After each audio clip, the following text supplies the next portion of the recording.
యేసుక్రీస్తు నామంలో దేవుని వాక్యాన్ని వింటున్న ప్రియులందరికీ కూడా ప్రేమ వందనాలు తెలియజేస్తూ ఉన్నాము. ఈ సమయంలో ఎలాగూ మీతో దేవుని యొక్క వాక్యాన్ని కలిసి పంచుకోవడానికి ప్రభువు నాకు ఇచ్చిన ఈ ఆధిక్యతను బట్టి, అవకాశాన్ని బట్టి ప్రభువును స్తుతిస్తున్నాను. దేవుని యొక్క వాక్యాన్ని మనం చదువుకుందాము. రోమీలకు రాసిన పత్రిక 9వ అధ్యాయము. అపోస్తులైన పౌలు రోమీలకు రాసిన పత్రిక 9వ అధ్యాయము 5వ వచనాన్ని చదువుకుందాం.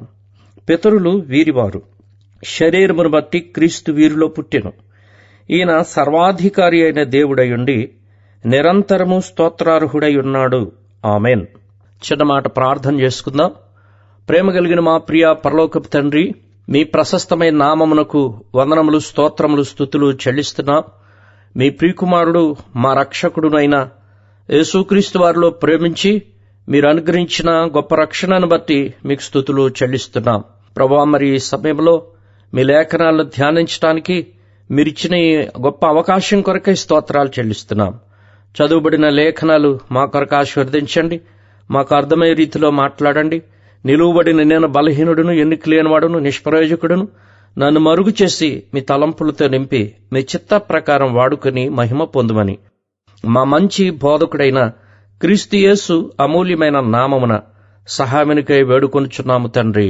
ఆమెన్. ప్రభునందు ప్రియమైన సహోదరి సహోదరులారా, ప్రభువైన యేసుక్రీస్తు నామంలో మరొకసారి మీ అందరికీ ప్రేమ వందనాలు తెలియజేస్తూ ఉన్నాం.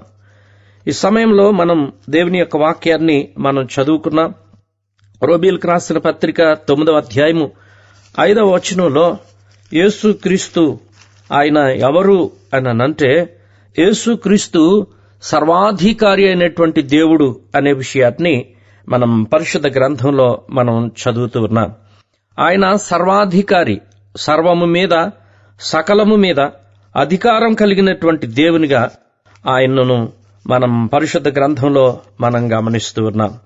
దైవ గ్రంథంలో కొన్ని విషయాలు ఆయన దేనిలో అధికారం కలిగినటువంటి వాడై ఉన్నాడు అనేటువంటి విషయాల్ని, కొన్ని విషయాలు మీతో పంచుకోవాలని నేను ఆశపడుతూ ఉన్నాను.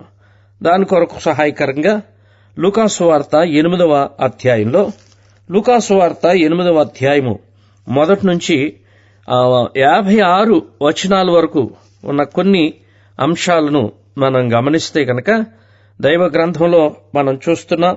8వ అధ్యాయంలో మొదటి వచనంలో మనం చదువుతున్నాం. వెంటనే ఆయన దేవుని రాజ్య సువార్తను తెలుపుచు, ప్రకటించుచు ప్రతి పట్టణములోను ప్రతి గ్రామములోను సంచారము చేయుచుండగా 12 మంది శిష్యులను, అపవిత్రాత్మలను, వ్యాధులను పోగొట్టుకొనబడిన కొందరు స్త్రీలను, అనగా 7 దయ్యములు వదిలిపోయిన మగ్దలేనే అనబడిన మరియయు, హేరోది యొక్క గృహ నిర్వాహకుడగు కూజా భార్యయగు యోహన్నయు, సూసన్నయు ఆయనతో కూడా ఉండిరి. వీరును ఇతరులనేకులను తమకు కలిగిన ఆస్తితో వారికి ఉపచారము చేయుచూ వచ్చిరి. ఇక్కడ మనం చదువుకున్నటువంటి భాగంలో 8వ అధ్యాయంలో మనం చదివితే గనక ఆయన దేవుని రాజ్య సువార్తను తెలుపుచు అని మనం చదువుతున్నాం. ఇంకా 4వ వచనం నుండి మనం చూస్తే గనక 4వ వచనం నుండి ఆయన దేవుని వాక్యమును మరి వారికి అర్థమయ్యేటట్టుగా ఉపమాన రీతిగా బోధిస్తూ ఉన్నట్టుగా పరిశుద్ధ గ్రంథంలో మనము చదువుతూ ఉన్నాము. యేసుక్రీస్తు ప్రభువు ఆయన గొప్ప బోధకుడు. యోబు గ్రంథంలో మనం చదువుతాం, ఆయన వంటి బోధకుడేడి అని. ఆయన వంటి బోధకులు ఈ ప్రపంచంలో ఎవరు లేరు.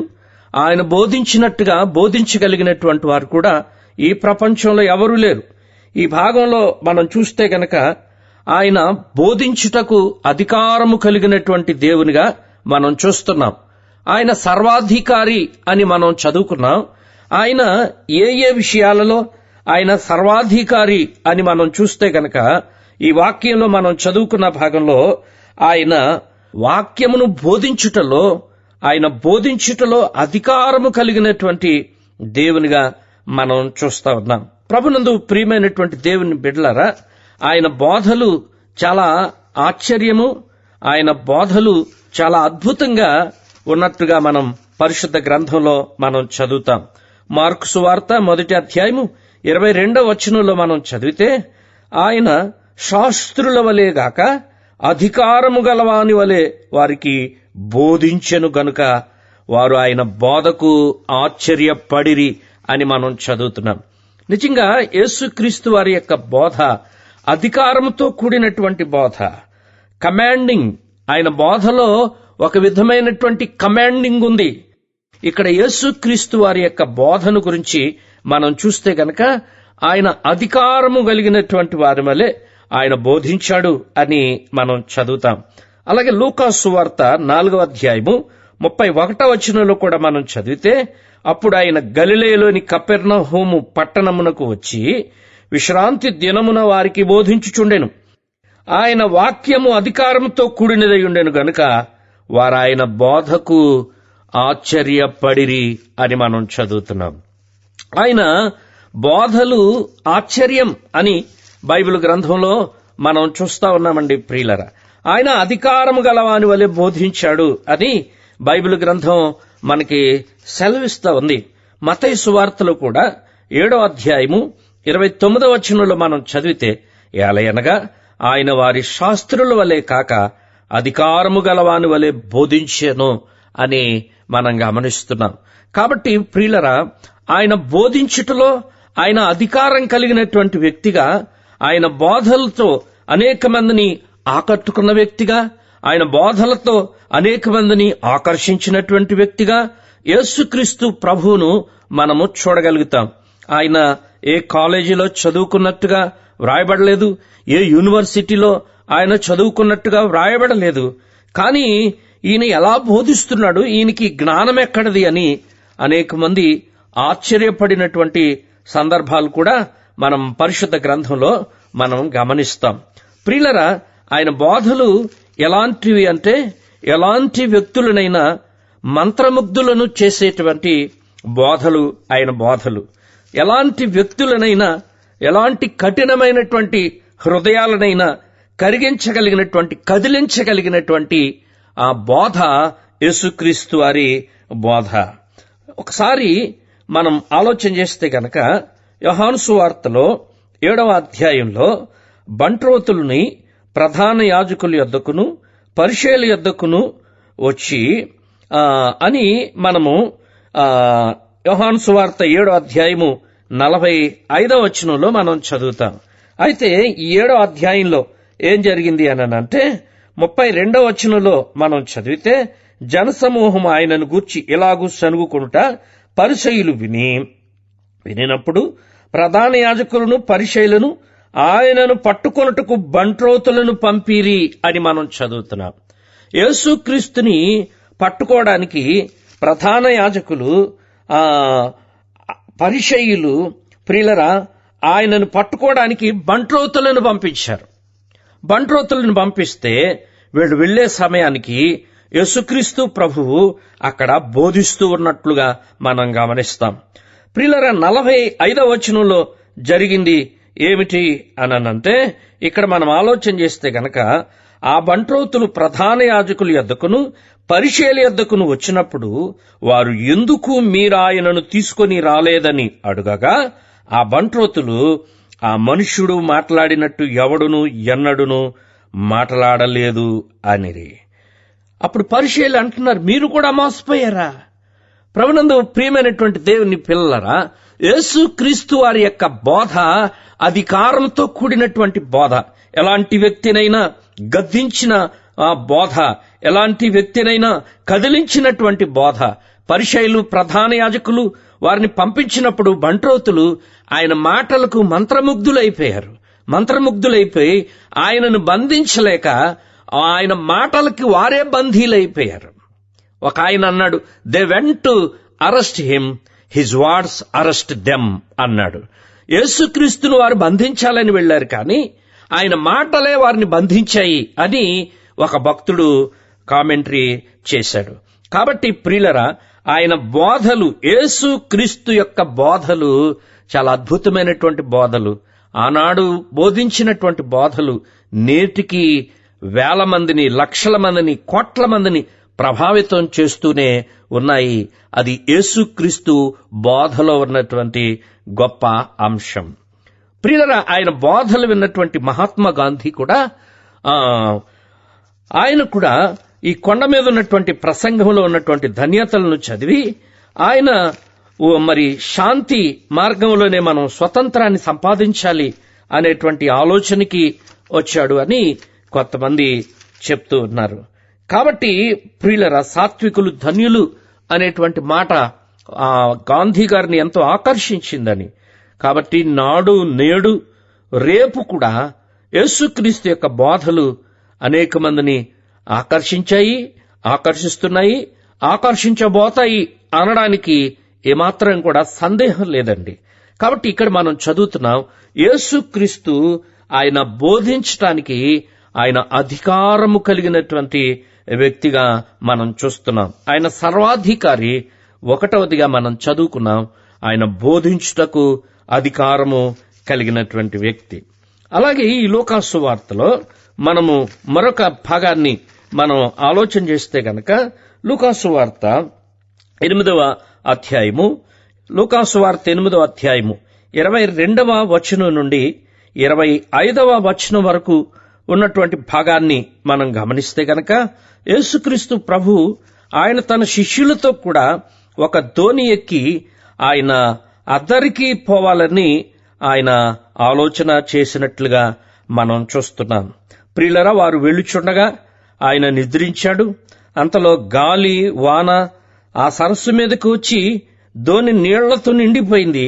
వారు అపాయకరమైనటువంటి స్థితిలో ఉన్నారు అని మనము ఇక్కడ లూకా సువార్తలో మనం చదువుతూ ఉన్నాం.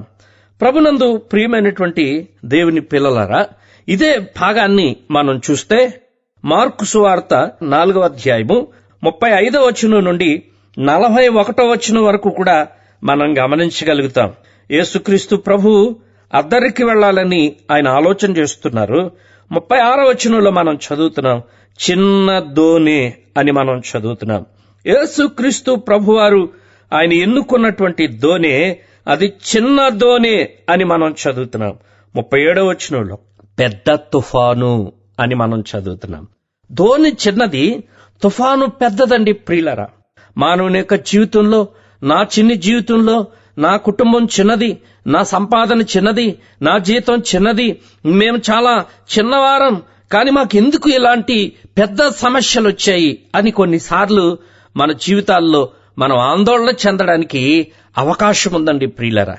అదేవిధంగా ఇక్కడ మనం చూస్తున్నాము, యేసుక్రీస్తు ప్రభువారు చిన్న దోణిలో ప్రయాణం చేస్తున్నారు, కానీ పెద్ద తుఫాను వచ్చినట్లుగా పరిశుద్ధ గ్రంథంలో మనం చదువుతున్నాము. ఆ పెద్ద తుఫాను వలన ఏమైంది అని మనం చూస్తే గనక లూకా సువార్తలో మనం చదువుకున్నాం, వారు అపాయకరమైన స్థితిలో ఉన్నారు అని మనం చదువుతున్నాం. అపాయంలో ఉన్నటువంటి శిష్యులు, ప్రియులరా, అపాయంలో ఉన్నటువంటి శిష్యులు, ఆందోళనలో ఉన్నటువంటి శిష్యులు, వారు చాలా ఆందోళన చెందుతున్నారు. ప్రియులరా, ఇక్కడ మనం చూస్తే గనక వారు అపాయకరమైన స్థితిలో ఉండి వారు అంటున్నారు, ప్రభువు దగ్గరకు వచ్చి, ప్రభువా మేము నశించిపోవచ్చున్నాము అని యేసు ప్రభుతో చెప్పినట్లుగా మనం చూస్తున్నాం. ప్రియులరా, మన జీవితాల్లో ఎదురయ్యేటువంటి సమస్యలు, మన జీవితంలో ఎదురయ్యేటువంటి శోధనలు, అవి చిన్నవా అవి పెద్దవా, ఎలాంటి సమస్యలనైనా మొట్టమొదటిగా మనం ఎవరితో చెప్పుకోవాలి అని అంటే మన ప్రభువుతో చెప్పుకోవాలి. మనం వారు ఎక్కడికి వెళ్లారు, శిష్యులు ఎక్కడికి వెళ్లారు అంటే వారు ప్రభువు దగ్గరికి వెళ్లారు. నీ జీవితంలో, నా జీవితంలో మొట్టమొదటగా నీవు నేను కలుసుకోవాల్సింది, నీ సమస్యలు చెప్పుకోవాల్సింది మన ప్రభు అయినటువంటి యేసుక్రీస్తుతోనే. ఈ విషయాన్ని మనం గ్రహించాలి, మనం గమనించాలి. చాలాసార్లు మనం మనుషుల మీద ఆనుకుంటాం, మనుషుల మీద ఆధారపడతాం, వారి దగ్గరికి వీరి దగ్గరికి వెళ్లి మన సమస్యలు చెప్పుకుంటే ఏదో మనకి సహాయపడతారనేటువంటి ఆలోచనతోటి మనం ఉంటాం. కానీ ఇక్కడ శిష్యుల పరిస్థితి మనం చూస్తే వారు ఇద్దరిని ఉన్నటువంటి వారు అద్దరికి వెళుతున్నారు. చిన్న దోణిలో ప్రయాణం చేస్తున్నటువంటి వారు పెద్ద తుఫానుకి గురైనట్లుగా మనం చూస్తా ఉన్నాం. అపాయకరమైనటువంటి స్థితిలోనికి వచ్చారు, ఆందోళనలో ఉన్నట్టుగా మనం చూస్తా ఉన్నాం. అలాంటి పరిస్థితుల్లో వారు చేసినటువంటి పనేంటి అంటే వారు వెంటనే ప్రభువు దగ్గరికి వెళ్ళినట్లుగా మనం చూస్తున్నాం. కాబట్టి నీ జీవితంలో ఏ సమస్య వచ్చినా మొట్టమొదటిగా నువ్వు సంప్రదించవలసింది, నువ్వు ఆలోచించవలసింది, నీ సమస్య చెప్పుకోవలసింది నీ ప్రభువుతోనే అని ఇక్కడ ఈ భాగం మనకి తెలియచేస్తూ ఉన్నట్లుగా పరిశుద్ధ గ్రంథంలో మనం చూస్తా ఉన్నాం. ప్రభునందు ప్రియమైనటువంటి దేవుని పిల్లలారా, ఎప్పుడైతే వారు ప్రభు దగ్గరికి వెళ్లి చెప్పారో వెంటనే ప్రభు జోక్యం చేసుకున్నారు. వెంటనే ప్రభు జోక్యం చేసుకున్నారు. నీ సమస్యల్లో వెంటనే జోక్యం చేసుకునేవారు ఎవరైనా ఉన్నారా? ఇక్కడ మనం చూస్తే గనక వెంటనే కలుగజేసుకున్నటువంటి యేసుక్రీస్తు ప్రభు, ఆయన వెంటనే లేచి ఆయన గాలిని గద్దించి నిశ్శబ్దమై ఊరుకుండమని సముద్రముతో చెప్పగా గాలి అణిగి అని మనం చదువుతా ఉన్నాం. ప్రియులారా, ప్రభునందు ప్రియమైనటువంటి దేవుని పిల్లలారా, ఈ భాగంలో మనం చదివితే గనక మొదటి భాగంలో మనం చూస్తే 8వ అధ్యాయంలో మొదటి భాగంలో ఆయన 4వ వచనం నుండి 21వ వచనం వరకు దేవుని వాక్యాన్ని గురించినటువంటి సంగతులు యేసుక్రీస్తు ప్రభువు చెప్పినట్లుగా మనం చూస్తున్నాము. ఆయన బోధించలో అధికారం కలిగినటువంటి వ్యక్తిగా మనం చూస్తున్నాం. అలాగే ఇక్కడ మనం 22వ వచనం నుండి 25వ వచనం వరకు మనం చదువుకుంటే గనక ఆయన సృష్టి మీద అధికారం కలిగినటువంటి దేవుడు, సృష్టి మీద అధికారం కలిగినటువంటి దేవుడు. ఇక్కడ మనం చూస్తే గనక పెద్ద తుఫాను వచ్చిందండి ప్రియులారా. ఒకవేళ నీ జీవితంలో తుఫానులా, ఒకవేళ నీ జీవితంలో గాలులా, ఒకవేళ నీ జీవితంలో సముద్రం లాంటి మునిగిపోయేటువంటి సమస్యలా, అవి ఎలాంటి సమస్యలైనా గాని ఆ సమస్యలకు మించినటువంటి దేవుడు నీకున్నాడు. నువ్వేమీ భయపడవలసినటువంటి అవసరం లేదు. అది ఎంత పెద్ద సమస్య అయినా సర్వశక్తిమంతుడైనటువంటి దేవుడున్నాడు, సర్వాధికారి అయినటువంటి దేవుడున్నాడు, సర్వం మీద అధికారం కలిగినటువంటి ప్రభు అయినటువంటి యేసుక్రీస్తున్నాడు. నీవేమీ నిరాశపడవలసినటువంటి పని లేదు, ఆందోళన పడవలసినటువంటి పని లేదు. కాబట్టి ఇక్కడ మనం చూస్తున్నాము, యేసుక్రీస్తు ప్రభు వెంటనే జోక్యం చేసుకున్నాడు. ఆయన తుఫానును గద్దించాడు, ఆయన గాలిని గద్దించాడు, ఆయన సముద్రముతో మాట్లాడాడు. సృష్టి మీద అధికారం కలిగినటువంటి దేవుడు ఆయన ఎప్పుడైతే మాట్లాడాడో అక్కడ వ్రాయబడినటువంటి మాట మిక్కిలి నిమ్మళమాయను అని మనం చదువుతున్నాం. మిక్కిలి నిమ్మళమాయను. నీ జీవితంలో నీకున్న సమస్యలు నీకు నెమ్మది లేకుండా చేస్తున్నాయా? నీ జీవితంలో సమస్యలు నీకు ప్రశాంతత లేకుండా చేస్తున్నాయా? నెమ్మదినిచ్చే యేసుక్రీస్తున్నాడు. నీ జీవితంలో పొంగేటువంటి తుఫానుని అణచగలిగినటువంటి ప్రభువు ఉన్నాడు. నువ్వేమీ నిరాశపడవలసినటువంటి పని లేదు. ప్రభు దగ్గరికి రా, ప్రభువుతో చెప్పుకో. నీ జీవితంలో పొంగుతున్నటువంటి సమస్యలు, నీ జీవితంలో నిన్ను ముంచేటువంటి సమస్యలు, నీ జీవితంలో నిన్ను ఎగరేసుకుపోయేటువంటి సమస్యలు ఒకవేళ నీ జీవితంలో వస్తే నీ ప్రభువుతో చెప్తే ఆందోళనతో ఉన్నావా, కలవరంతో ఉన్నావా, నెమ్మది లేకుండా ఉన్నావా, మిక్కిలి నిమ్మలపరచగలిగినటువంటి నెమ్మదినివ్వగలిగినటువంటి యేసుక్రీస్తు ప్రభువు మనతో ఉన్నాడు. కాబట్టి మనమేమి నిరాశపడవలసినటువంటి పని లేదు అని ఇక్కడ దైవ గ్రంథంలో మనం చదువుతున్నాం. సృష్టి మీద అధికారం కలిగినటువంటి దేవుడు. చంద్రుణ్ణి ఆయన లోపరుచుకోగలడు, సూర్యుని ఆయన లోపరుచుకోగలడు. ప్రియులరా, ఆయన సృష్టిలో ఉన్నటువంటి వాటిని, గాలిని, సముద్రాన్ని, తుఫానును ఆయన అణచగలిగినటువంటి వాడు. కాబట్టి ఆయన సర్వాధికారి అయినటువంటి దేవుడు అని ఈ లేఖనాల్లో మనం చదువుతూ ఉన్నాం. మరొక విషయాన్ని మనం చూస్తే కనుక, ఒకటి ఆయన బోధించుటలో అధికారం కలిగినటువంటి వాడు, రెండవదిగా ఆయన సృష్టి మీద, ప్రకృతి మీద ఆయన అధికారం కలిగినటువంటి దేవునిగా మనము రెండవ భాగంలో మనం చూస్తున్నాము. మూడవదిగా మనం చూస్తే గనక 26వ వచనం నుండి మనం చదివితే గనక లూకాసు వార్త 8వ అధ్యాయము 26వ వచనం నుండి 39వ వచనం వరకు ఉన్నటువంటి భాగాన్ని మనం చూస్తే గనక ఈ విషయాలన్నీ మనం ఎరిగినటువంటి సంగతులే. ఆయన గెరాసీనుల దేశమునకు వచ్చేను అని మనం చదువుతున్నాం. ప్రియులారా, అద్దరినున్నటువంటి ప్రభువు ఇద్దరికి ఎందుకు వచ్చాడు అంటే, ఇద్దరిని, ఒకడున్నాడు దయ్యములు పట్టి పీడించబడుతున్నటువంటి వాడున్నాడు. యేసుక్రీస్తు ప్రభు ఆనాడు అద్దరి నుంచి ఇద్దరికి వచ్చినట్టుగా నీ కొరకు పరలోకం నుండి భూలోకానికి దిగి వచ్చాడు ఆయన. ప్రియులారా, ఇక్కడ మనం చదువుతున్నాం, గెరాసీనుల దేశానికి వచ్చినప్పుడు అక్కడ దయ్యములు పట్టినటువంటి ఒక వ్యక్తి ఉన్నాడు అని మనం చదువుతున్నాం. ఇదే విషయం మార్కు సువార్త 5వ అధ్యాయంలో కూడా వ్రాయబడినట్టుగా మనం గమనిస్తాం. ప్రియులారా, మార్కు సువార్త 5వ అధ్యాయంలో ఈ మాటలు మనం చదివితే గనక అతని పరిస్థితిని మనం ఆలోచన చేస్తే, అతను సమాధానము లేనటువంటి వాడు. అతన్ని ఎవరు సాధు చేయలేనటువంటి స్థితిలో ఉన్నటువంటి వ్యక్తి. అతను సమాధులలో ఉంటున్నటువంటి వ్యక్తి. అతనిని సంకెళ్లతో బంధించినటువంటి ఈ వ్యక్తి.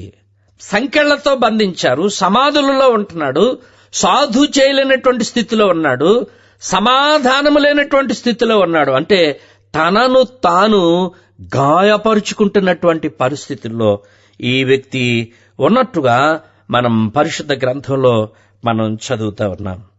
ప్రభునందు ప్రియమైనటువంటి దేవుని పిల్లలారా, కారణం ఏంటంటే ఇతను అపవిత్రాత్మ చేత పీడింపబడుతున్నట్టుగా దైవ గ్రంథంలో మనము చదువుతా ఉన్నాం. అపవిత్రాత్మ చేత పీడింపబడుతున్నాడు. అపవిత్రాత్మలు వాణ్ణి పట్టి వాణ్ణి బంధించి చాలా దయనీయమైనటువంటి దుస్థితికి తీసుకుని వెళ్ళినట్లుగా పరిశుద్ధ గ్రంథంలో మనం చదువుతా ఉన్నాం. ఒకవేళ నీ జీవితంలో కూడా ఇలాంటి బంధకాలతో ఉన్నావేమో, ఇలాంటి బంధించబడినటువంటి స్థితిలో ఉన్నావేమో, ఎలాంటి సంకెళ్ళు నీ జీవితంలో ఉన్నాయి, ఎలాంటి సంకెళ్లతో నువ్వు బంధించబడ్డావు. ఇవాళ అనేక రకాలైనటువంటి సంకెళ్లతో మానవులు బంధించబడతా ఉన్నారు. రకరకాల సంకెళ్ళు. ఈ సంకెళ్ల నుంచి, ఈ బంధకాల నుంచి నన్నెవరు విడిపిస్తారు, ఇంకా నేను బయటికి రాలేను, ఈ బంధకాల్లోనే చనిపోతాను అనేటువంటి పరిస్థితులు లోకంలో మనం చూస్తున్నాం. యవనస్తులు చూస్తూ ఉంటే రకరకాల వ్యసనాలతోటి బంధీలైపోయారు. రకరకాల దురలవాట్లతోటి బంధకాలతో ఉండిపోయారు. ఈ బంధకాల నుంచి మమ్మల్ని ఎవరు విడిపిస్తారు, ఈ బంధకాలు ఎవరు తెంచుతారు అనేటువంటి నిరాశ నిస్పృహలతోనే అనేక మంది వారి యొక్క జీవితాన్ని ముగిస్తున్నారు. ప్రియులరా, ఈ వ్యక్తిని మనం చూస్తూ ఉంటే గనక వాడు సమాజంలో ఉండవలసిన వాడు సమాధుల్లో ఉన్నాడు. వాడు ఆరోగ్యకరమైనటువంటి స్థితిలో ఉండవలసినటువంటి వాడు గాయాలతో ఉన్నాడు. వాడు స్వేచ్ఛగా ఉండవలసినటువంటి వాడు సంకెళ్లతో ఉన్నట్లుగా మనం చూస్తా ఉన్నాం. తనను తాను రాళ్లతో గాయపరుచుకుంటున్నాడు. అనేక పర్యాయాలు మన జీవితాల్లో మనకు మనమే శిక్షించుకుంటున్నాం, మనలను మనమే గాయపరుచుకుంటున్నాం. ఎందుకు నా పరిస్థితి ఇలా అయిపోయింది, ఎందుకు నా స్థితి ఇలా దిగజారిపోయింది అని కొన్నిసార్లు మనకు మనమే హాని చేసుకునేటువంటి పరిస్థితుల్లో ప్రియులరా మనమున్నాం. ఒకవేళ ఇలాంటి పరిస్థితుల్లో నీవు ఉంటే గనక దేవుడు నీతో మాట్లాడుతున్నాడు. కాబట్టి ఎలాంటి బంధకాలతో ఉన్నావు నువ్వు? నీ నివాసం ఎక్కడా? నువ్వెవరితో నివసిస్తున్నావు? నువ్వెక్కడ నివసిస్తున్నావు? నీ భౌతికమైనటువంటి స్థితి ఎలా ఉంది? ఈ విషయాలన్నీ కూడా నువ్వు ఆలోచన చేస్తే గనక దేవుని వాక్యం సెలవిస్తా ఉంది. ప్రియులరా, వాడు సమాధుల్లో ఉంటున్నాడు, వాడు సంకెళ్లతో ఉన్నాడు, వాడు సాధు చేయలేనటువంటి స్థితిలో ఉన్నాడు, సమాధానం లేక తనను తాను గాయపరుచుకుంటున్నటువంటి స్థితిలో ఉన్నాడు. యేసుక్రీస్తు అతనికి ఎదురుపడగానే అపవిత్రాత్మలు, దేవుని కుమారుడా, నాతో నీకేమి, నన్ను బాధపరచుకుమని ఆ అపవిత్రాత్మలు చెబుతూ ఉన్నాయి. యేసు ప్రభువారు 8వ వచనంలో మార్కు సువార్త 5:8 మనం చదువుతాం. ఎందుకనగా ఆయన అపవిత్రాత్మ ఈ మనుష్యుని విడిచిపొమ్మని వానితో చెప్పాను అని మనం చదువుతున్నాం. ప్రియులరా, దైవ గ్రంథంలో మనం చదివితే యేసుక్రీస్తు ప్రభువు ఆయన బోధించుటకు అధికారం కలిగినటువంటి వాడు, ఆయన సృష్టి మీద అధికారం కలిగినటువంటి వాడు, మార్కు సువార్త 1వ అధ్యాయము 22వ వచనంలో మనం చదివితే గనక, మార్కు సువార్త లేక లూకా సువార్త 4వ అధ్యాయము 32వ వచనాన్ని చదువుదాం. 33వ వచనం, ఆ సమాజ మందిరములో అపవిత్రమైన దెయ్యపు ఆత్మ పట్టినవాడు ఒకడుండెను. వాడు, నజరేయుడైన యేసు, మాతో నీకేమి? మమ్ము నశింప చేయుటకు వచ్చితివా? నీవెవడవో నేనెరుగుదును అని అంటుంటే 36వ వచనంలో మనం చదువుతున్నాము. అందుకందరూ విస్మయముంది. ఇది ఎట్టి మాట, ఈయన అధికారముతోనూ బలముతోనూ అపవిత్రాత్మలకు ఆజ్ఞాపించుచున్నాడు. ఈయనకు అపవిత్రాత్మల మీద అధికారం ఉన్నది. ఈయన దయ్యముల మీద అధికారం కలిగినటువంటి దేవుడు.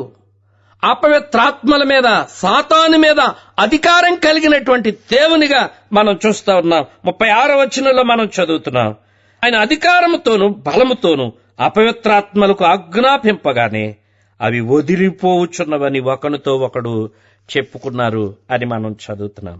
మార్కు సువార్త 1వ అధ్యాయము 27వ వచనంలో కూడా ఒక మాట ఉంది. అందరూ విస్మయముంది. ఇదేమిటో, ఇది క్రొత్త బోధగా ఉన్నదే.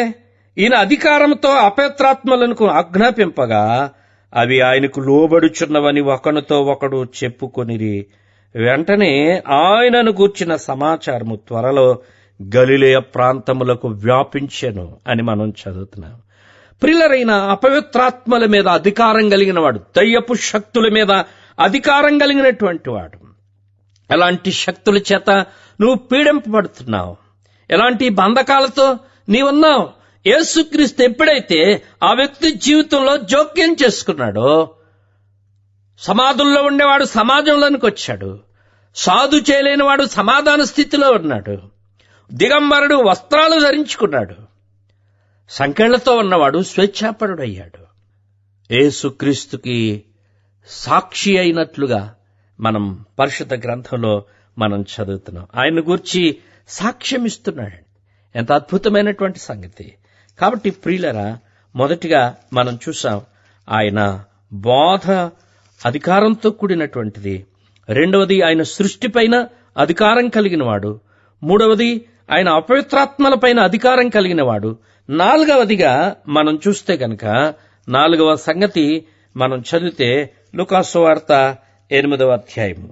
లూకా సువార్త 8వ అధ్యాయంలో మనం చదివితే గనక 43వ వచనం నుండి మనం చూస్తే 48వ వచనం వరకు, 43వ వచనం నుండి 48వ వచనం వరకు మనం చూస్తే ఒక స్త్రీ, రోగముతో ఉన్నటువంటి స్త్రీని గూర్చినటువంటి విషయాన్ని మనం చూస్తా ఉన్నాం. ప్రియులరా, మరొక భాగాన్ని మనం గమనిస్తున్నాం. ఇక్కడ 43వ వచనం నుండి 48వ వచనం వరకు మనం చదివితే 12 సంవత్సరాల నుంచి రోగముతో ఉన్నటువంటి స్త్రీని మనం చూస్తా ఉన్నాం. ఇదే సందర్భం మార్కు సువార్త 5వ అధ్యాయము 25వ వచనం నుండి 34వ వచనం వరకు కూడా వ్రాయబడింది. ఈ వచనాల్లో మనం చూస్తే గనక, మొదటిగా ఆమె ఆరోగ్య పరిస్థితి, రెండవదిగా ఆమె యొక్క ఆర్థిక పరిస్థితి, మూడవదిగా మనం చూస్తే గనక ఆమె యొక్క ఆఖరి ప్రయత్నం. ఈ విషయాలను మనం ఆలోచన చేస్తే, ఆమె ఆరోగ్య పరిస్థితిని మనం ఆలోచన చేస్తే గనక, ఆమె 12 సంవత్సరాల నుంచి వ్యాధితో ఉన్నది. అనేక వైద్యులను సంప్రదించింది. వైద్యం చేయించుకుంటున్న కొలది కూడా ఆమె మరింత బలహీన పడినట్లుగా మనం పరిశుద్ధ గ్రంథంలో మనం చదువుతూ ఉన్నాం. అది మార్కు సువార్త 5వ అధ్యాయము 25వ వచనంలో మనం చదువుతున్నాం. ఆమె ఆరోగ్య పరిస్థితి మనం చూస్తే, ఆమె రోజు రోజుకి ఆమె బలహీన పడుతూ ఉన్నది. 26వ వచనంలో మనం చదివితే, ఆమె ఆర్థిక పరిస్థితి చూస్తే తనకు కలిగినదంతా ఆమెము చేసెను అని మనం చదువుతున్నాం. ఉన్నదంతా ఖర్చు పెట్టేసింది తన వ్యాధి కోసం, తన ఆరోగ్యం కోసం. ప్రియులరా, తనకున్నదంతా ఖర్చు పెట్టేసింది. ఇంకా ఖర్చు పెట్టడానికి ఏమీ లేదు ఆమె దగ్గర. ఉన్నదంతా ఖర్చు చేసింది. ప్రభునందు ప్రియమైనటువంటి దేవుని పిల్లలారా, ఆమె చాలా నిరాశలో ఉన్నది, చాలా నిస్పృహలో ఉన్నది ప్రియులారా. ఆమె ఇంకా ఖర్చు పెట్టడానికి ఏం లేదు, ఆమె ఒంటిలో శక్తి లేదు, ఆమె పెట్టెలో డబ్బు లేదు, ఆమె ఖాళీగా ఉన్నట్టుగా మనం చూస్తున్నాం. ఏమాత్రం ప్రయోజనం లేనటువంటి స్థితిలో ఉన్న ఆమెకి ఒక వార్త వినపడింది. ఏమిటి ఆ వార్త అంటే, మనం చదువుతాం 27వ వచనంలో, ఆమె యేసుని గూర్చి విని. ఆమె యేసుని గూర్చి విని. అబ్బా, ఎంత అద్భుతమైనటువంటి మాట. ఆమె ఎవరి గురించి వింది? అంతకుముందు రకరకాల వైద్యులను గురించి వింది, అంతకుముందు రకరకాల డాక్టర్ల గురించి విన్నది. కానీ ఇప్పుడెవరిని గురించి వింది అనంటే, పరమ వైద్యుని గురించి వింది, పరమ డాక్టర్ని గురించి వింది ఈమె. ప్రియులరా, ఈమె యేసుని గూర్చి విని అనే మాట మనం చదువుతున్నాం. యేసు ప్రభువుని గురించి ఎంతకాలం నుంచి వింటున్నావు నీవు? ఎన్ని వాయిదాలు వేస్తున్నావు? ఆయన దగ్గరికి వెళదాం, ఆయనతో నా సమస్య చెప్పుకుందాం, ఆయనతో నా పాపస్థితి చెప్పుకుందాం అని ఎంత కాలం నుంచి నువ్వు అనుకుంటున్నావు? అనుకుంటూనే రోజులు గడిచిపోయాయి, నెలలు గడిచిపోయాయి, సంవత్సరాలు గడిచిపోయాయి. అయినా నువ్వింకా ప్రభు దగ్గరికి రాలేదు. కానీ ఈమె యేసుని గూర్చి విని, యేసు ప్రభువుని గురించి ఎలా విందంటే, ఎంత గొప్పగా విందంటే యేసు ప్రభువుని గురించి, అమ్మో ఆయన ఇంత గొప్పవాడా, ఆయనలో అంత శక్తి ఉన్నదా, ఆయనలో అంత ప్రభావం ఉన్నదా, ఆయన అంత ఉన్నతమైనటువంటి వ్యక్తా, అమ్మో అలాంటి వ్యక్తిని నేను ఎదురుపడి చూడలేను, అలాంటి వ్యక్తిని నేను ఎదురుపడి తాకలేను, నేను ఆయన వెనక తట్టు ఉండి ఆయన వస్త్రపు చెంగు ముట్టితే చాలు నేను బాగుపడతాను అన్నంత గొప్ప విశ్వాసం ఆమెలో కూడగట్టుకున్నది. ఎలా వింది యేసు ప్రభువుని గురించి? ఇవాళ ఎన్ని రకాలుగా నువ్వు వింటున్నావు యేసు ప్రభు యొక్క గొప్పతనం, ఆయన శక్తి, ఆయన సామర్థ్యం, ఆయన ఔన్నత్యం, ఆయన ప్రేమ, ఆయన కరుణ, ఆయన క్షమాపణ, ఆయన త్యాగం, ఎన్ని రకాలుగా నువ్వు యేసు ప్రభువుని గురించి వింటున్నావు. ఇప్పటి వరకు ప్రభు దగ్గరికి రాలేదే, ఇప్పుడైనా నువ్వు ప్రభు దగ్గరికి రా. ఈమె ఆలస్యం చేయలేదు, ఈమె శక్తినంతా కూడగట్టుకున్నది. జన సమూహంలో ఉన్నటువంటి యేసు ప్రభు దగ్గరకు వెళ్ళి ఆయన వస్త్రపు చెంగు ముట్టి బాగుపడినట్లుగా మనం చూస్తున్నాం. 4వదిగా మనం చూస్తున్నాం, ఆయన వ్యాధులపైన అధికారము కలిగినటువంటి దేవుడు, ఆయన రోగాల మీద అధికారం కలిగినటువంటి దేవుడు. ప్రియులారా, లూకా సువార్త 4వ అధ్యాయము 40వ వచనంలో మనం చదివితే గనక, లూకా సువార్త 4వ అధ్యాయము 40వ వచనంలో మనం చదివితే, సూర్యుడు అస్తమించుచుండగా నానావిధ రోగముల చేత పీడింపబడుచున్నవారు ఎవరి యొద్ద నుండిరో వారందరూ ఆ రోగులను ఆయన యొద్దకు తీసుకొని వచ్చిరి. అప్పుడు ఆయన వారిలో ప్రతివాని మీద చేతులుంచి వారిని స్వస్థపరిచెను అని మనం చదువుతున్నాం. యేసుక్రీస్తు యొక్క ఆయన శక్తి, యేసుక్రీస్తు యొక్క మహత్తు మనం చూస్తే గనక మార్కు సువార్త 1వ అధ్యాయం 34వ వచనంలో కూడా మనం చదువుతాం. మార్కు సువార్త 1వ అధ్యాయం 34వ వచనం, ఆయన నానావిధ రోగముల చేత పీడింపబడిన అనేకులను స్వస్థపరిచి రోగముల మీద అధికారం కలిగినటువంటి వ్యక్తి. లూకా సువార్త 5వ అధ్యాయము 17వ వచనంలో మనం చదివితే గనక, ఆయన స్వస్థపరుచున్నట్లు ప్రభువు శక్తి ఆయనకుండెను అని మనం చదువుతున్నాం. లూకా సువార్త 5:17లో ఆయన స్వస్థపరుచున్నట్లు ప్రభువు శక్తి ఆయనకుండెను అని మనం చదువుతున్నాం. ప్రియులరా, ఆయన స్వస్థపరిచే దేవుడు. ఎలాంటి రోగగ్రస్తులనైనా ఆయన స్వస్థపరచగలిగినటువంటి వాడు. ఎలాంటి రోగాన్నైనా ఆయన బాగు చేస్తాడండి. ప్రియులరా, 12 సంవత్సరాల నుంచి వ్యాధితో ఉన్న స్త్రీని బాగు చేసిన వాడు, 18 సంవత్సరాల నుంచి నడుము వంగిపోయిన స్థితిలో ఉన్న స్త్రీని బాగు చేసినటువంటి వాడు, 38 సంవత్సరాల నుంచి కోనేటి దగ్గర పడి ఉన్నటువంటి వ్యక్తిని బాగు చేసినటువంటి వాడు, 40 సంవత్సరాల కంటే ఎక్కువ వయసు కలిగినటువంటి కుంటివానిని బాగు చేసినటువంటి వాడు. ఆయన సర్వాధికారి అని మనం చదువుతున్నాం.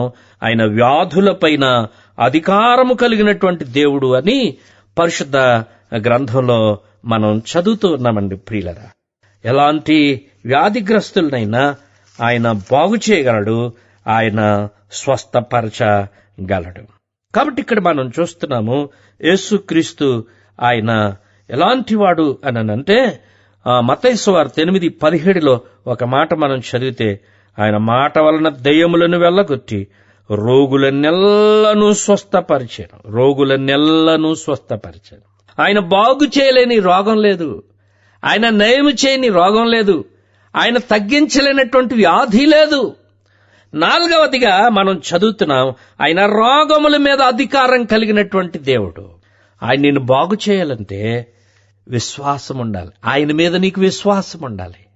ఆయన నమ్మాలి, ఆయన దగ్గరకు రావాలి. ప్రియులరా, ఆయన నమ్మకుండా, ఆయన దగ్గరకు రాకుండా నీ జీవితంలో ఆయన ఏ కార్యము చేయడు. నువ్వు ఆయన దగ్గరకు వస్తే, ఆయన మీద నీకు విశ్వాసం ఉంటే, ప్రభు చెప్పాడు, ఆ స్త్రీ స్వస్థపరచబడినటువంటి సందర్భంలో నీ విశ్వాసమే నిన్ను స్వస్థపరిచెను అని చెప్పాడు. కాబట్టి ప్రియులరా, విశ్వాసంతో ప్రభు దగ్గరకు రండి. ప్రభు యొక్క కార్యాలు మీ జీవితంలో అనుభవించండి. ఆయన బోధ మీద అధికారం కలిగినటువంటి వాడు, అంటే వాక్యం మీద అధికారం కలిగిన వాడు, ఆయన సృష్టిపైన అధికారం కలిగిన వాడు, ఆయన అపవిత్రాత్మలపైన అధికారం కలిగినటువంటి వాడు, ఆయన వ్యాధులపైన అధికారం కలిగినటువంటి వాడు. 5వదిగా మనం చూస్తే గనక లూకాసు వార్త 8వ అధ్యాయంలో మనం చదివితే 40వ వచనం నుండి 41 వచనాలు, అలాగే 49 నుంచి 56 వచనాల వరకు మనం చూస్తే గనక ఇక్కడ యాయిరు అనేటువంటి ఒక సమాజ మందిరపు అధికారి ఉన్నాడు. ప్రియులరా, ఆ అధికారికి ఒక కుమార్తె ఉన్నది.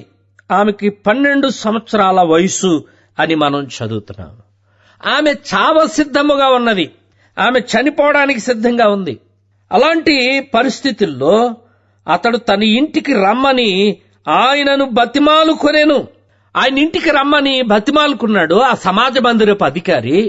అయ్యా, మా ఇంటికి రా, మా కుమార్తె చావ సిద్ధముగా ఉన్నది, మా ఇంటికి రా అని యేసుక్రీస్తు ప్రభుని ఆహ్వానించాడు. ఆహ్వానిస్తే యేసు ప్రభు ఎక్కడున్నా గాని జనసమూహాలు ప్రియులరా చాలా ఎక్కువ మంది ఆయనను వెంబడించేవారు. ఆయన ఎక్కడున్నా జనసమూహమే. లూకాసు వార్త 12వ అధ్యాయం 1వ వచనంలో చదువుతాం, అంతలో ఒకరినొకడు త్రొక్కుకొనున్నట్లు వేల కొలది జనులు కూడినప్పుడు. యేసుక్రీస్తు ప్రభు ఎక్కడుంటే అక్కడ జనసమూహాలు, ఎక్కడుంటే అక్కడ జనసమూహాలు. వ్యాధుల కొరక, అద్భుతాల కొరక, సూచక్రియల కొరక, రొట్టెల కొరక, అనేకమైనటువంటి అవసరాల కొరకు యేసుక్రీస్తుని వెంబడించిన వారు, విశేషంగా ఆయన వాక్యము వినుటకు ఆయనను హత్తుకొనినటువంటి వారు అని కూడా బైబిల్ గ్రంథంలో మనం చదువుతాం ప్రియులరా. కాబట్టి ఈయన బ్రతిమాలుకుంటున్నాడు. యేసుక్రీస్తు ప్రభు ఆయన ప్రయాణమయ్యారు, వెళుతున్నారు. ఈ వెళ్లే లోపులో ఈ 12 సంవత్సరాల నుంచి రోగగ్రస్తురాలైనటువంటి స్త్రీ సంఘటన జరిగింది. అప్పటికి ఆలస్యమైపోయింది. యేసు ప్రభు అక్కడ పని ముగించుకొని ఆయన తిరిగి వస్తున్నాడు, ఇంటికి వస్తున్నాడు.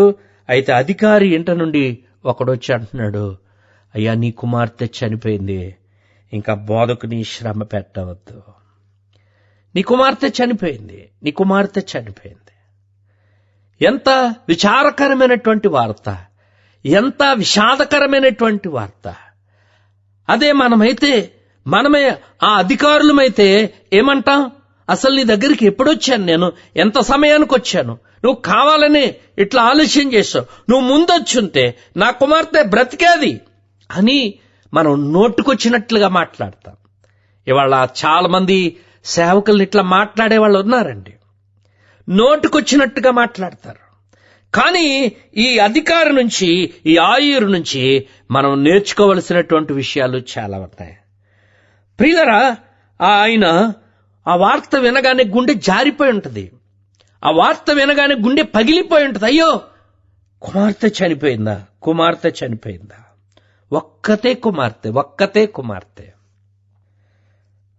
యేసుక్రీస్తు ప్రభు ఆయనతో చెప్తున్నాడు, నువ్వేం భయపడొద్దు, నువ్వు నమ్మిక మాత్రం ఉంచయ్యా, నువ్వు నమ్మిక మాత్రం ఉంచు. ఆ వ్యక్తి ఏమంటున్నాడనంటే, ప్రభునందు ప్రియమైనటువంటి దేవుని పిల్లలారా, నువ్వు నమ్మిక మాత్రం ఉంచయ్యా, ఇవాళ ప్రభు మీద మనకు ఉండాల్సింది విశ్వాసం, నమ్మకం. ఇవాళ అనేక మంది జీవితాల్లో ఈ నమ్మకం లేదండి, అనేక మంది జీవితాల్లో ఈ విశ్వాసం లేదండి ప్రియులారా. ప్రభునందు ప్రియమైనటువంటి సహోదరులారా, ఇక్కడ మనం చదివితే గనక నీవు నమ్మిక మాత్రం ఉంచు. ఆ వ్యక్తి నమ్మకం ఉంచాడు. అక్కడున్నవారు ఈమె చనిపోలేదు అని యేసు ప్రభు చెబితే హేళన చేస్తున్నారు, అపహాస్యం చేస్తున్నారు, గేలి చేస్తున్నారు. కానీ యేసుక్రీస్తు ప్రభు వారి మాటలనేమీ పట్టించుకోలేదు. ఆ చిన్నదానిని బ్రతికించినట్లుగా పరిశుద్ధ గ్రంథంలో మనం చదువుతున్నాం. ఈ భాగంలో మనం చూస్తే మరణము పైన అధికారం కలిగినటువంటి దేవుడు, ఆయన వాక్యము పైన అధికారం కలిగిన దేవుడు, ఆయన సృష్టి పైన అధికారం కలిగిన దేవుడు, ఆయన అపవిత్రాత్మల పైన అధికారం కలిగిన దేవుడు, ఆయన వ్యాధుల పైన అధికారం కలిగినటువంటి దేవుడు, ఆయన మరణము పైన అధికారము కలిగినటువంటి దేవుడు అని మనం చదువుతున్నాం. మరణాన్ని జయించినటువంటి వాడు. ప్రియులరా, మరణం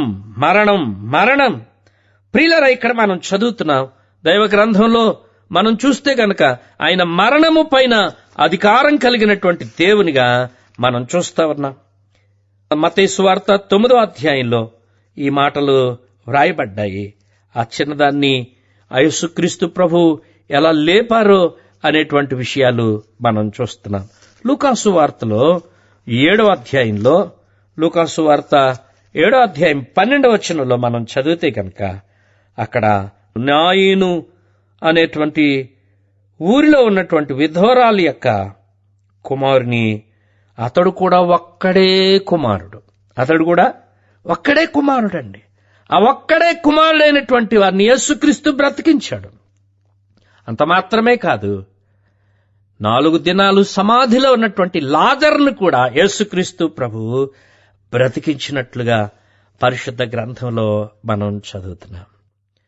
ప్రియులారా, ఇక్కడ మనం చూస్తే కనుక యేసుక్రీస్తు సర్వాధికారి అని మనం చదువుతున్నాం. దానికి రుజువులు పరిశుద్ధ గ్రంథంలో నుంచి మనం చూస్తున్నాం.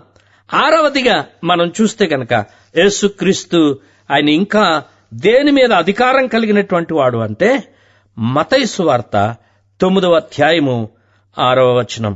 మత్తయి సువార్త 9వ అధ్యాయము 6వ వచనంలో మనం చదివితే, అయినను పాపములు క్షమించుటకు భూమి మీద మనుష్య కుమారునికి అధికారము కలదు.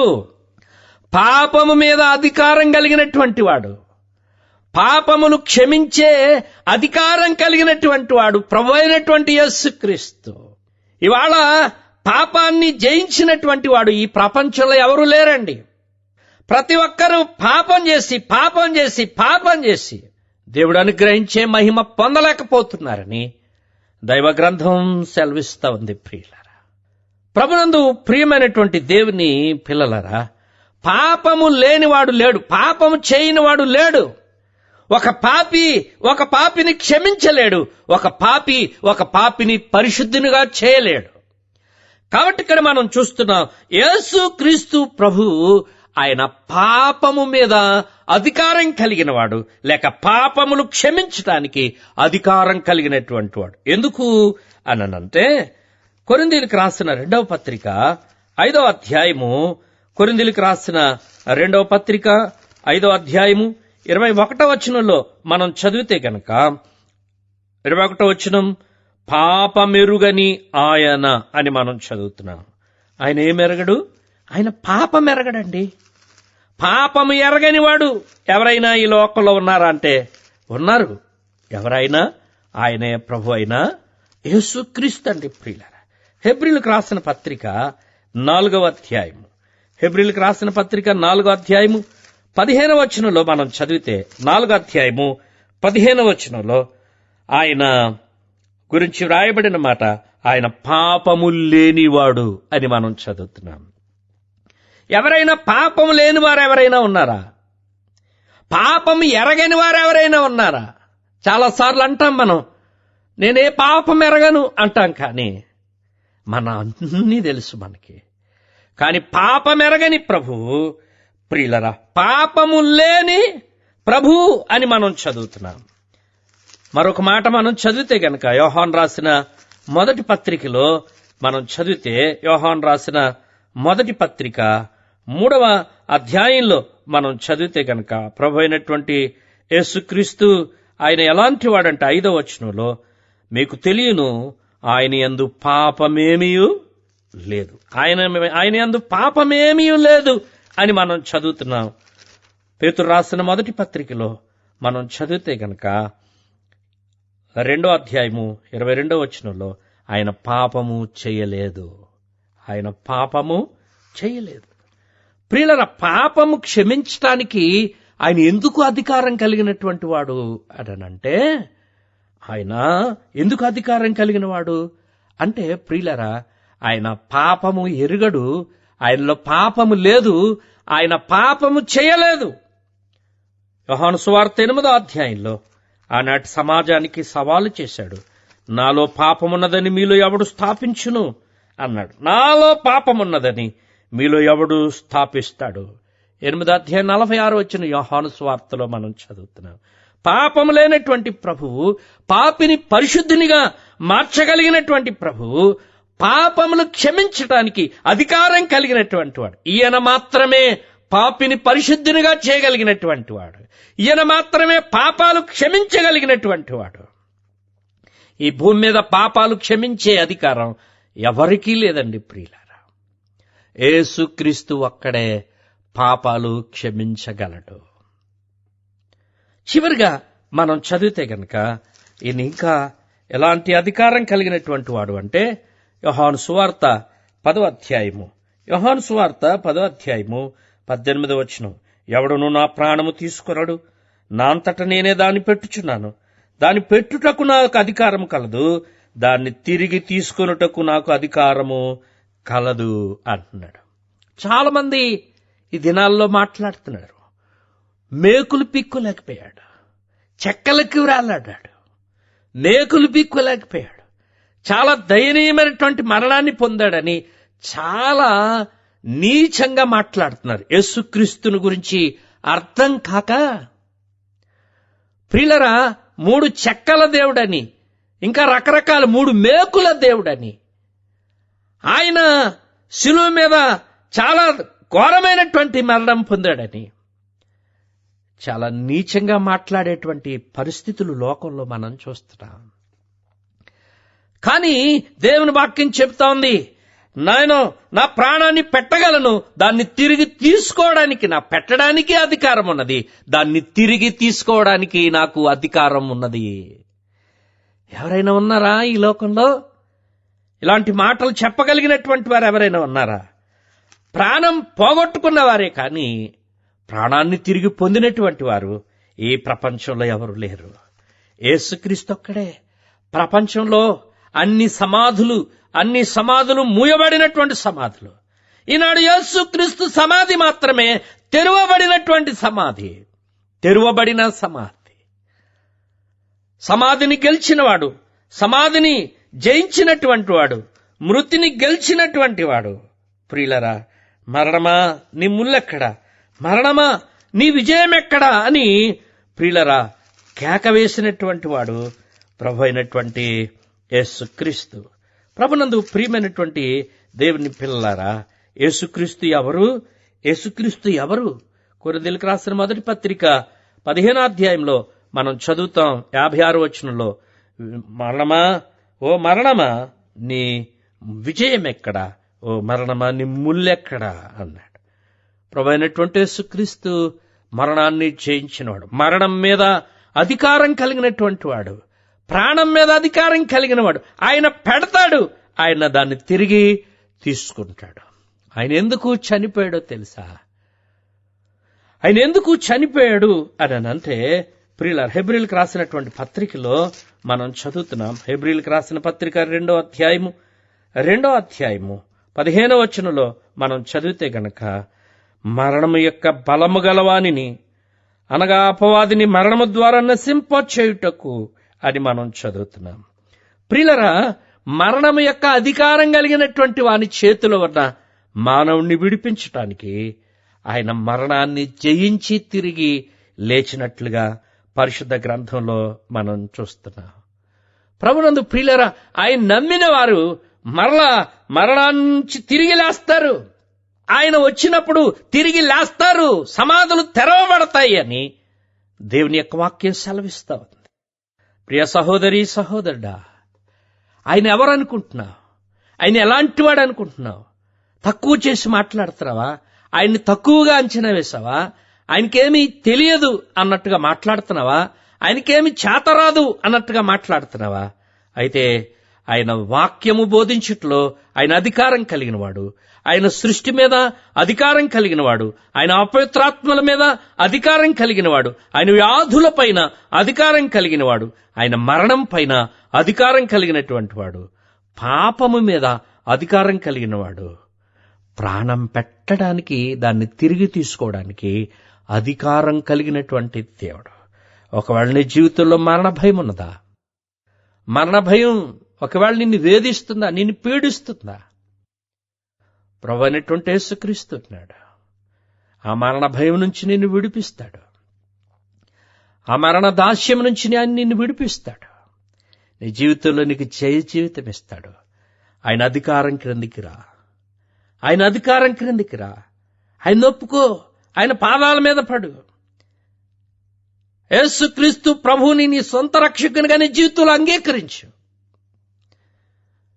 ఆ సర్వాధికారి దగ్గరికి నువ్వు రాగలిగితే నీ జీవితంలో నీవు కూడా ఇలాంటి అధికారాన్ని పొందగలుగుతావు. దేవుడి మాటలు మన కొరకు దీవించునుగాక. ఆమేన్. ప్రేమ కలిగిన తండ్రి, కృప కలిగిన దేవా, వందనాలు, స్తోత్రాలనైనా చెప్పబడిన మాటలు మంచి నేలను పడిన విత్తనం వల్లే చేయండి. వినిన వారి హృదయాలలో పనిచేయుటకు, ఫలించుటకు కృప అనుగ్రహించండి. మహిమ పొందండి. నాయనా, ఎవరైనా మీ కుమారుడైన యేసుక్రీస్తు వారి యొక్క సర్వాధికారాన్ని నేను గ్రహించి ఆయన అధికారం క్రిందకి రావడానికి ఇష్టపడితే ప్రభువా, వారిని మీ కుమారులుగా, కుమార్తెలుగా స్వీకరించి మహిమ పొందుమని క్రీస్తు యేసు అమూల్యమైన